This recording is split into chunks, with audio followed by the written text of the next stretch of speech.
10 seconds before the full course yellow is displayed. So that was the moment the full course yellow was called. The yellow flags were actually waving for quite some time before that. Yeah, and if the GT4 McLaren was super early to get down to FCY speed, it could have caught the 42 out, so it didn't have to be his fault. But yeah, he's boxing. This is the penalty. Right then, where is Dan Harper? Dan Harper is halfway. Beam is ahead. Bailey Hall is sort of the joker in the pack here at the moment in that red and white McLaren. 5th car in the queue, trying to unlap himself.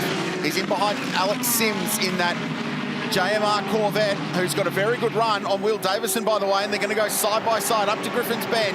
Sims on the outside, Davison on the inside. Can the Corvette sweep past? Yeah, he can before they turn into the corner. And Bailey Hall. What Bastien needs to do. 2 big bumps on this circuit, the exit of turn number 12, and then in the braking zone of turn number 1. We saw a lot of them almost getting air into turn number 1 on that opening encounter. Now, with more temperature, with more confidence, and on the racing line, everyone faring a lot better. Flying out. Look at that huge chunk of bodywork being clipped.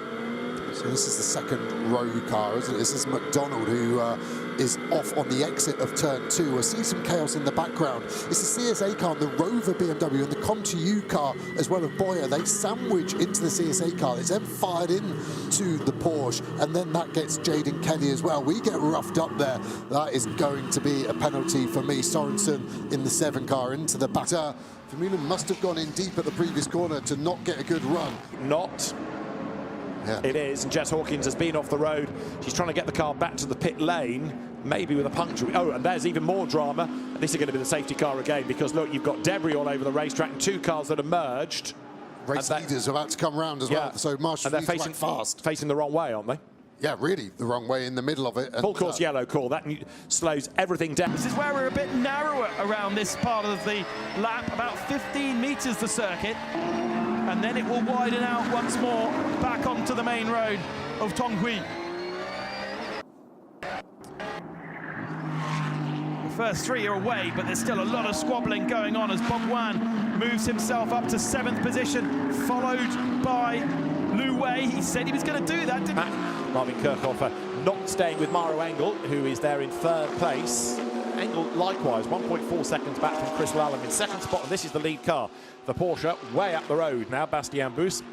Your next Porsche is 8th, and that's the Boccolacci entry from Boutsen. So over the line goes Bastien Bus, heads up towards Paddock Hill Bend, and as he does so, the lead... He seemed to be a little bit slower away than Juncadella behind, but Juncadella got boxed in and couldn't go anywhere, as is the nature of Paddock Hill. It's relatively tight, and he had to be a little bit careful, but you see him right up behind the back of Arthur Leclerc's car, and as you say, Feller's got that jump straight away, so if he can just get his head down and let the others fight it out, then hopefully for him anyway, he can start to just move away into the lead. And it was a hatchback of a smaller car, but it's the 16 Scherer Sport Audi, which has been in the wall somewhere, and the driver was briefly getting out just to assess the damage and work out whether it might have to limp its way back. It's Alexander Sims, and that's an even bigger problem now with the, it's not technically the bonnet because the engine doesn't sit that end of the car, but the nose cover flicked back across the windscreen, Snowy. Extensive front right damage. The bonnet's so big and curved at the back when it comes up like that, which is now difficult with the slower GT4 cars. By allowing Kevin safe through, so Kevin has to sit behind the GT4 car through the Craner curves, and now goes to the inside of the old hairpin. It's going to delay Mark Warren slightly on the exit of the corner. He just has to hope that the same thing happens when those two come up to overtake Ravi Ramyi, but this is the life of a GT4 driver, isn't it? Have we got a puncture? Oh, we're off the pace and off the racing line, or were we just allowing Andrew Howard through? That did look odd, didn't it? Yeah, it's hard with the GT3s to gauge. It just was amazing. Island Bend. And that's Nick Jones off the road. He's got it wrong going through Island Bend, and Nick Jones slithers his way around the corner. Does he get back onto the road? No, he stays on the grass, but it was a big, long, lazy slide. And now the problem is, can he get the car fired up? And then can he get off that wet grass? And you can see the barrier from earlier with that Ravi Ramyi crash. That's Still got bits in it, doesn't it? Yeah, but I think he's beached, is he? Go on, Nick, get it going. He's Red and white cars in this queue, but Daniel Serra making ground, getting advantage there in car number 26 for Arise Racing GT. It was Will Davison that really struggled coming to the line at the final corner and bottled the field up. So when Kurt Batchelor had a look up the inside at turn 1, it bottled the rest of the field up. Daniel Liking that that big bump. Now Yefe under pressure from Ben Green on the outside. Jaden Ojeda on the inside. There's no space for Ojeda. Can Ben go all the way around the outside here in the Corvette? He'll be on the inside for the next corner, and he does so. Wow, he really is turning into quite a star, Ben Green, this year. His name in lights and up to third position now. Oh, big... So right now, race leader is on lap 15. Is this the change? Can Bastien Bus make the move up towards Sini? He's on the outside line. You're going to have to be brave to go all the way around the outside and also not open the door to Van der Linde, who is tucked up behind in 32 BMW. Schandorf, in fairness, is doing a really good job of hanging on to the place. He went wide here a lap ago. Does not go as wide on this lap, so that means that still stuck behind him is Bastien Bus. And the Greystone GT turquoise McLaren also heading into turn one. There, the second of those Rutronic Porsches, number 97. That's the car that Luke Hartog has in 28th place. Now for 4th and 5th and 6th here, Söderström, Moncini and Jesse Kroner together. And significantly, the Aston Martin versus the Audi for Silver Cup leadership. Jesse Kroner won in that Rover BMW at the Nürburgring. Liu is way, way, way back here. He's come over the bump. Yeah, okay, he's locked up. So over that first bump, he's locked the axle.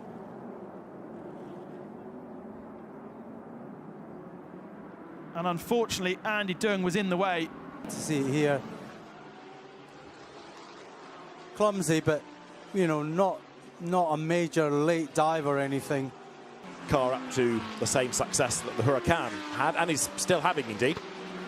Car still being raced. Right, pit window is open, so the Silvers can come in at the end of this lap, and a big dive there. Look, coming to the inside, that was the number 7 Kirby Powerfuls. This race from an early stage. So Ricardo Feller leads then, and as the cars make their way up towards Sterling's for the first time, we're looking at Arthur Leclerc second. It is Danny Jonquidea in third place. Mathis Lismont is fourth. Good battle going on between Aurelian Panis and then there's drama. Robin Knudsen's Porsche hard into the barrier. It bounces into the air. It's going to be in the gravel at Sterling's. That, I fear, is going to be a safety car to get that out of the way as the cars drop now down towards Clearways. On board with Dean McDonald. You're looking at Yacht Raponge going around. Out of the Goodyear Kera for the first time, and a spin for the Rover Racing BMW. Further back now, is that the 99 BMW? I think the one of Farfus got through. It is the sister 99 car, which has been left at the back of the field of SP9.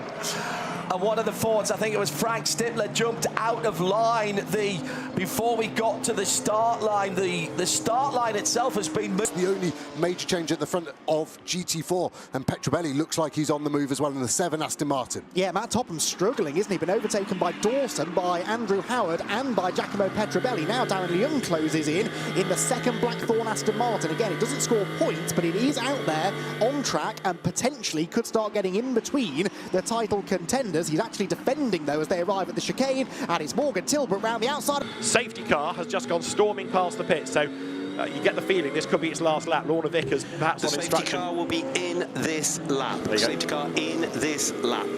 There we go. I was about to say the wick has been turned up in readiness, yeah. Yeah, and everyone's going to be weaving that a little bit harder, braking that a little bit harder, ready for that race start, getting as much temp as possible. Breeze that lead this field side by side. 77 car is the early leader. Lucas Auer gets up the inside and off at the Scuderia Auto Art Chase is the 111. The sole remaining Invitational class car. It's Danny Studdard behind the wheel. That's that drama coming down well before where he's ended up, but then again, that is the fastest corner in Australian motorsport. The thing is to park it, but it's going to cause a safety car as we get to pit window open. It's Ben Green just getting a little slide on mid-corner, and obviously having to come out the throttle, and Jaden was so close to him that the lightest of touches, and that dislodged. Getting away a little bit, but then as the toe kicks in, they're back with him at the end of the straight, so nose to tail, Ferrari, Porsche, BMW, great battle. Really good, and I was surprised the BMW wasn't able to get alongside that Porsche, seemingly very strong in a straight line as well, so that all bode well for them. You said you didn't want to throw me under the bus earlier at the moment, as we see another hit, and it's just the Mercedes just isn't that far alongside the 8 Kessel car for me.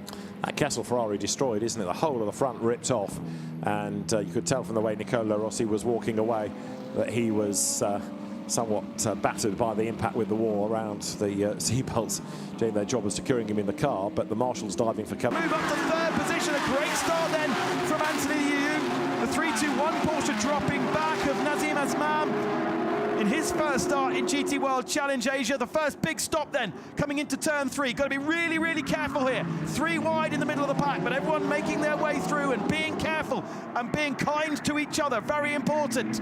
Quite the jolt. Racing McLaren's on the outside. Mark Warren gets up the in. Aidan Neat is right on his tail, and now the Lotus tries to make a move down through the Craner curves. This is absolutely nose to tail for the GT4.